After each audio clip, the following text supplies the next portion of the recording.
Kita kembali ke video selanjutnya, yaitu untuk pasca yang kemarin saya sudah melakukan observasi dengan Ustadzah Ayu di kelas 8B pada hari Rabu. Dan sekarang kita akan menjalankan proses selanjutnya, yaitu untuk pasca. Ya Ustadzah Ayu, gimana kabarnya? Alhamdulillah baik. Alhamdulillah. Ustadzah Ayu, kemarin kita sudah menjalankan yang namanya observasi kelas di kelas 8B. Bagaimana perasaan Ustadzah Ayu setelah melakukan kegiatan pembelajaran di kelas? Perasaan saya ya senang, apalagi didampingi oleh jenengan, karena anak-anak bisa lebih tertib dan fokus ketika saya menjelaskan materi. Beda atau tidak Boy ketika Boy mengajar ada saya dan tidak ada saya Boy? Berbeda, jelas. Bagaimana perasaan Ustadzah Ayu ketika ada saya sebagai supervisor di kelas? Sangat membantu yang pertama ya, karena anak-anak kalau hanya saya dan tidak ada yang lain, misalkan yang mendampingi seperti Saudara Mesti kemarin, anak-anak itu fokusnya kurang. Ketika saya menjelaskan ada yang main-main, tetapi ketika ada Ustadzah Mesti kemarin yang mendampingi saya menjadi supervisor, anak-anak bisa fokus ketika saya menjelaskan materi, dan anak-anak bisa fokus mengerjakan ketika saya memberi soal. Jadi anak-anak lebih bisa diam di kelas ya, daripada dibanding tidak ada saya. Ya, betul. Ustadzah Ayu bisa sedikit menceritakan dari proses kegiatan pembelajaran kemarin ketika Ustadzah Ayu di depan, saya sebagai supervisor di belakang.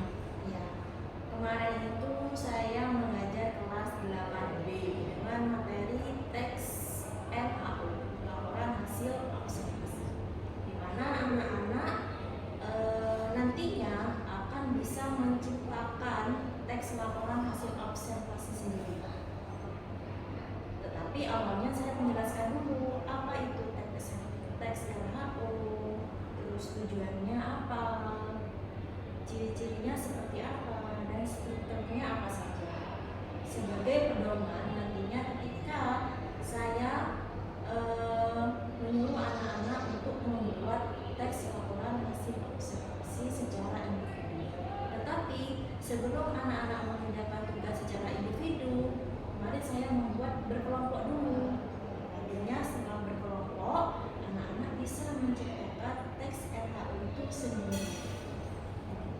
Dan saya lihat kemarin di kelas juga anak-anak excited ya untuk kelompoknya, untuk menghasilkan hasil kelompoknya untuk dipresentasikan. Dari proses pembelajaran kemarin Ustadzah Ayu, apakah ada hambatan yang dirasa oleh Ustadzah Ayu dalam proses pembelajaran kemarin? Kalau hambatan mungkin ada beberapa anak yang masih mengandalkan temannya. Misal dalam kelompok itu kan pasti ada yang paling pintar di antara yang lain. Jadi yang bukan tidak pintar ya, yang lain yang lebih apa ya, yang lebih dominan tidak pintar itu, dan mengandalkan anak satu yang pintar. Menunggu ya? Iya, menunggu. Jadi Ya, kelompoknya menunggu hasil ya. yang dominan itu. Ya. Jadi yang tidak bisa itu malah tambah nggak bisa. Makanya kemarin saya dampingi benar-benar, saya tanyakan dan saya bagi. Misal kemarin ada 4 kelompok tuh. Nah, yang anak satu itu membuat judul, yang anak kedua membuat bagian struktur awal, lalu anak ketiga membuat bagian isi, dan anak keempat membuat penutup. Biar apa? Biar anak-anak itu bisa saling kerjasama dengan baik, bukan berkelompok sendiri. Iya, seperti itu. Dan dari hambatan itu kira-kira Ustadzah Ayu apa solusinya untuk menghilangkan hambatan yang dirasakan oleh Ustadzah Ayu? Iya.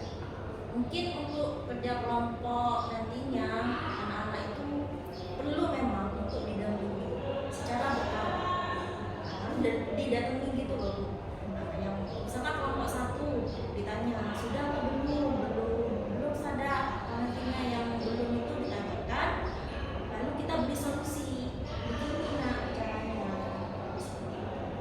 sepakati satu persatu, antara kelompok 1, 2, 3, dan 4, biar semua rata dan mengerjakan dengan baik. Nah, hambatan itu kan bisa menjadi proses tidak lanjut sebelumnya nantinya Ustazah Ayu ketika dalam proses pembelajaran. Kapan kira-kira Ustazah Ayu akan menjalankan tidak lanjut dari proses hambatan tadi? Nanti kalau di bagian bab selanjutnya, jika ada kesempatan untuk